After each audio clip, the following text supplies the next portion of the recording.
आप सबको जोहार। और यहाँ पर एक खबर निकल कर आ रही है जहाँ पर स्पीकर रविंद्रनाथ महतो ने कहा है कि झारखंड अपने संसाधनों के कारण ही शोषण और दमन का शिकार हो रहा है। चलिए अब इस खबर को विस्तार से जान लेते हैं। झारखंड विधानसभा के बजट सत्र के पहले दिन स्पीकर रविंद्रनाथ महतो ने सदन को संबोधित किया। स्पीकर श्री महतो ने यहाँ पर सदस्यों का स्वागत करते हुए कहा है कि पिछले 4 वर्षों के दौरान राज्य सरकार ने चुनावों में किए गए वादों के अनुरूप काम किया है। राज्य के अंतिम पंक्ति में खड़े व्यक्ति के हितों की रक्षा को ध्यान में रखते हुए काम किया गया है। यह राज्य अपने संसाधनों के कारण ही शोषण और दमन का शिकार हो रहा है, लेकिन इतिहास साक्षी है कि हर दमन और शोषण का प्रतिकार कर यह राज्य हमेशा पूरी यहाँ पर मजबूती के साथ खड़ा हुआ है।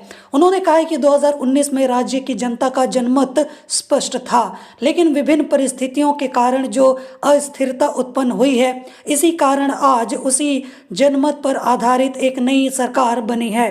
इस यहाँ पर नए मंत्रिमंडल में 2 नए युवा चेहरों को शामिल किया गया है।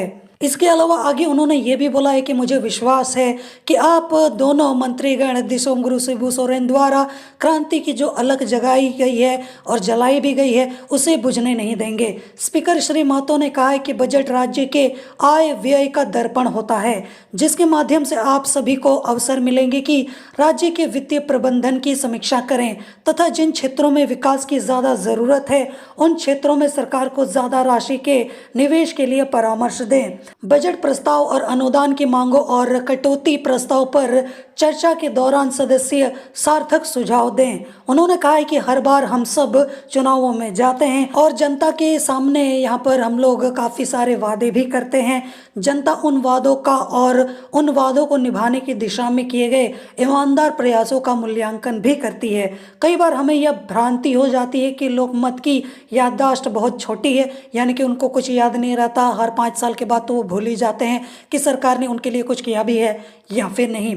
लेकिन जनता जो है वो सब बातों का और व्यवहारों का स्मरण रखती है। इसके आधार पर ही अपने जनप्रतिनिधियों का चयन भी करती है, तो हमें इस बात का ख्याल ज़रूर रखना है। तो इस तरीके से उन्होंने ये सारी बातें कही है। बाकी इस चीज़ को लेकर आपकी क्या राय है, आपकी क्या विचार है, आप मुझे कमेंट में ज़रूर बताना। जोहार।